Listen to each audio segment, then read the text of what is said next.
Watch Joe Rogan and Greg Fitzsimmons debate the moon landing after talking about NASA's recent mission. I went to SpaceX for the launch of the last rocket. I watched the launch. Jamie did too. We were right there.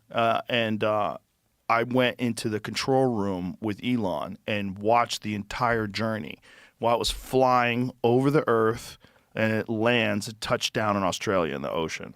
Wow. 35 minutes later. It was really? Nuts. It was nuts. So it breaks through the atmosphere, travels, and then comes straight down. Yep. In Shoots 35 up into minutes. space, goes, and you get to watch because they have like 20 fucking cameras on the thing the entire time, live streaming through Starlink.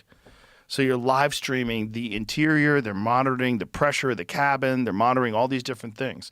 And so this is the way they test tolerances. It's like when a lot of people say, oh, his rockets blow up, he's a dumbass. They want the rockets to blow up. Like they have to find out like what makes the rocket blow up. Like how much pressure can you put? How thin do the walls have to be? How reinforced do things have to be? Yeah. How, you know, and then It's they like make trying adjustments. a new bit.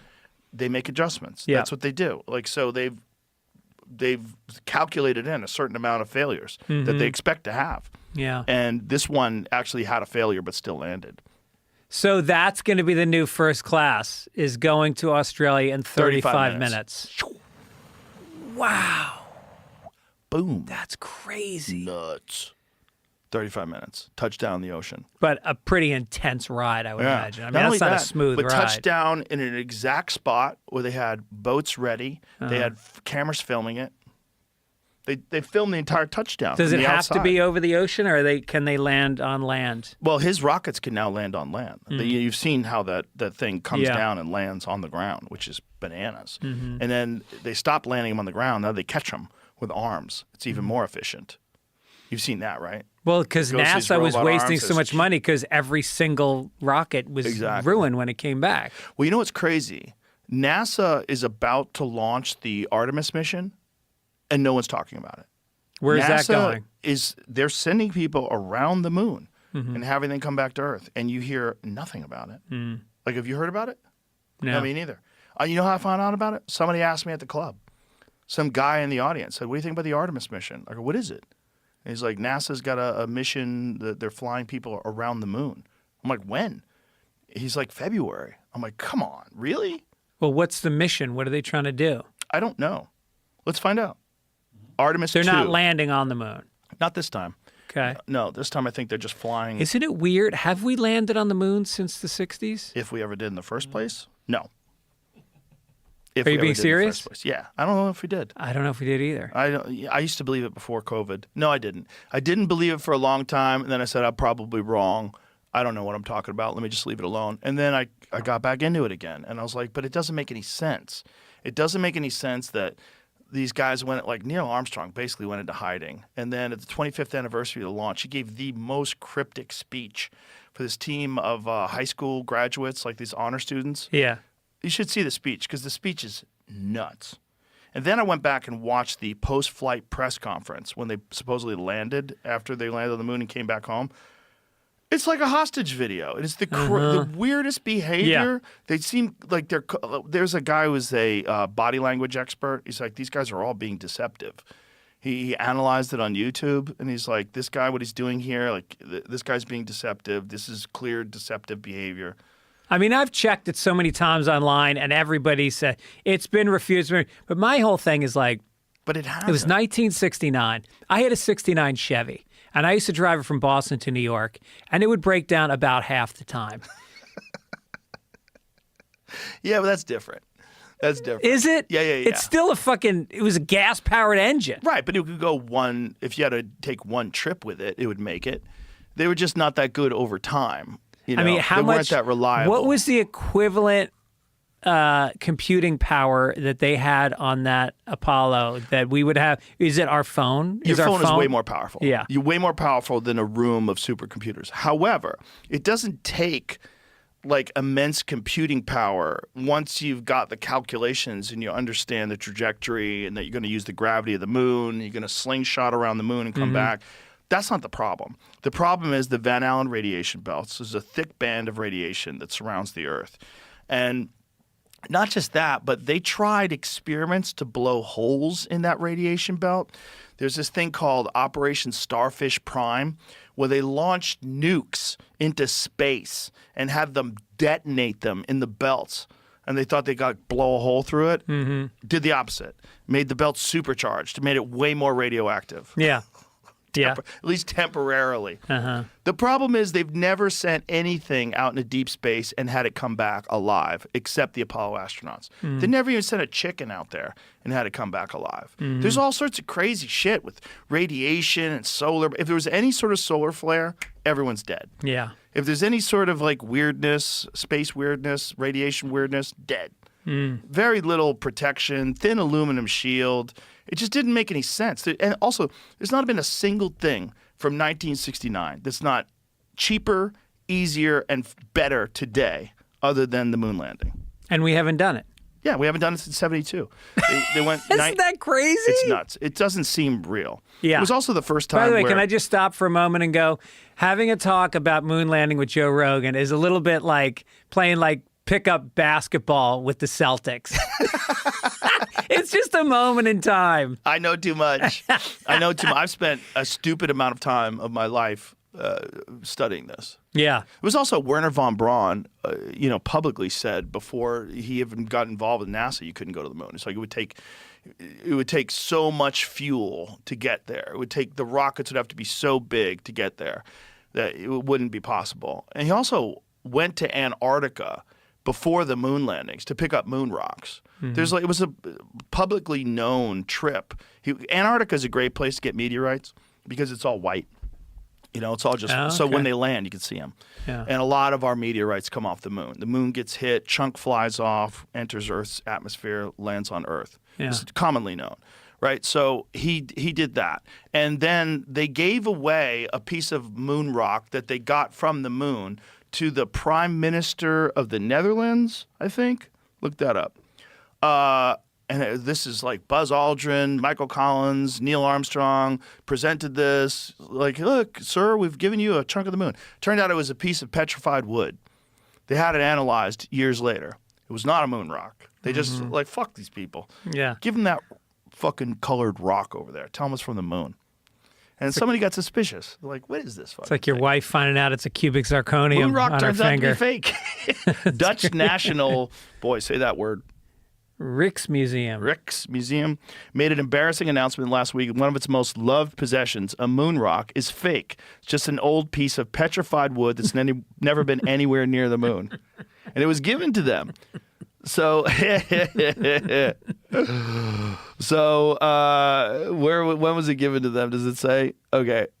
The rock was given as a private gift to former Prime Minister William Dries Jr. in 1969 by the U.S. Ambassador to the Netherlands, J. William Middendorf II, during a visit by the Apollo 11 astronauts Armstrong, Collins, and Aldrin soon after the first moon landing.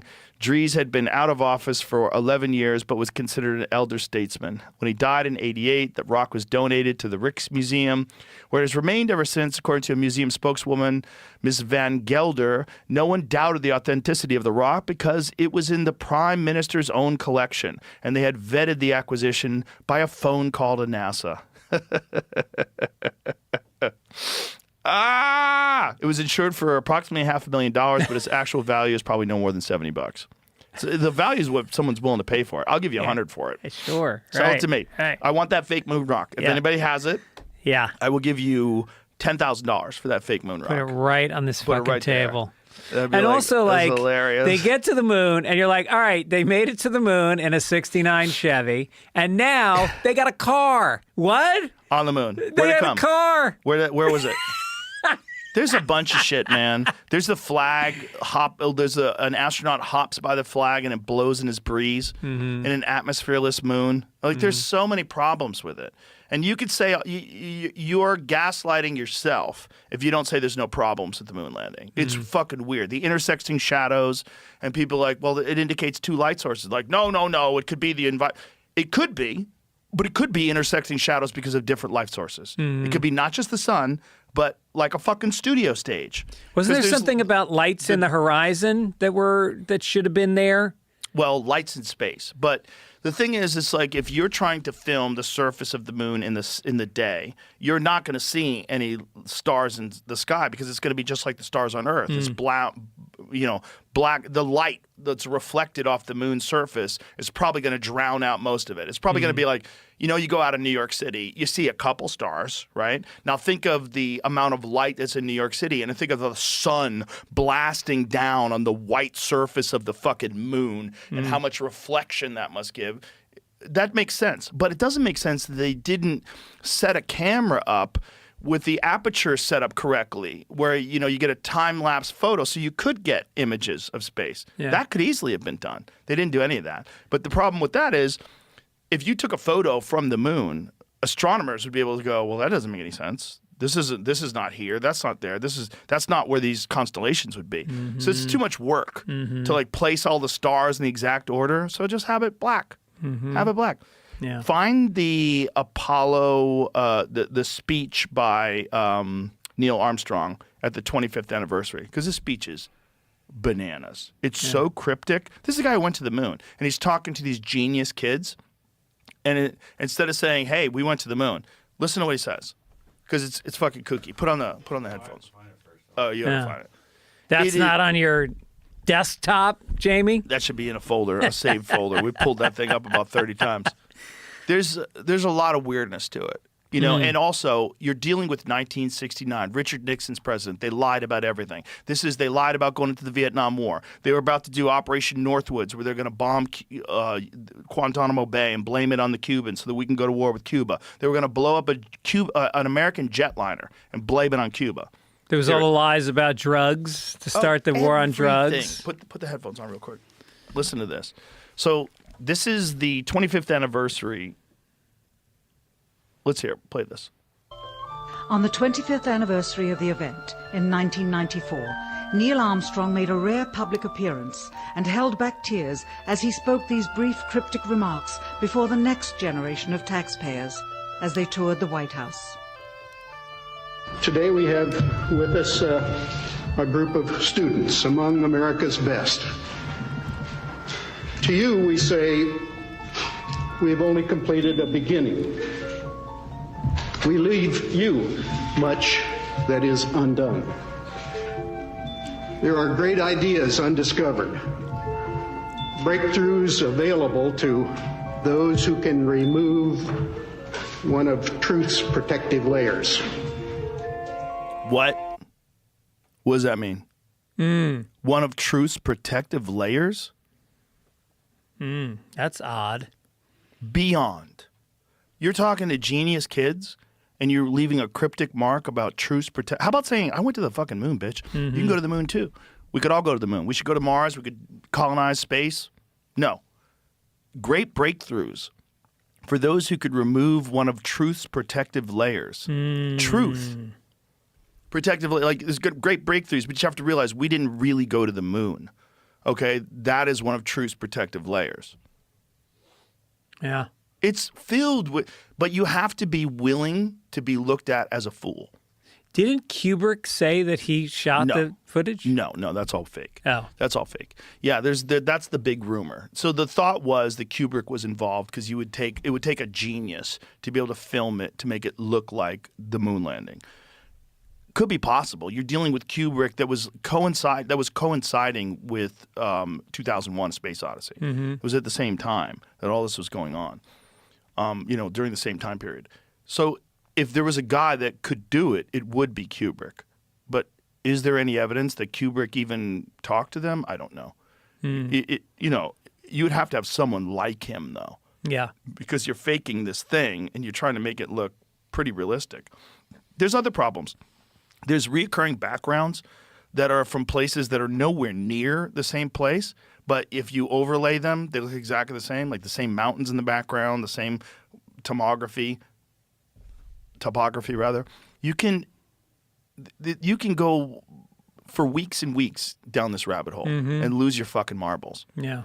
What I like about it is when you talk, if you're talking to someone annoying and they want to talk to you about like serious stuff, and you go, I don't even think we went to the moon. They go, I gotta go. They just leave you alone. I love it. They leave you alone. Yeah. It's also enjoyable. it's great for me, who has a bunch of like very public opinions about things. Like, please dismiss me. I should not be a voice of like any kind of voice of authority or any kind of voice of what's true and what's not. And what I'm just talking shit. Okay, that's what I do.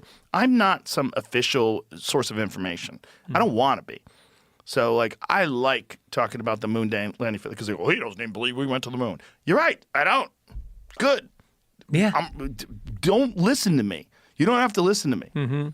I'm not saying I'm right. But what I am saying is if there's one fucking conspiracy that I think is the most unlikely, the most preposterous in the public eyes, but might be true, it's that we didn't go to the moon.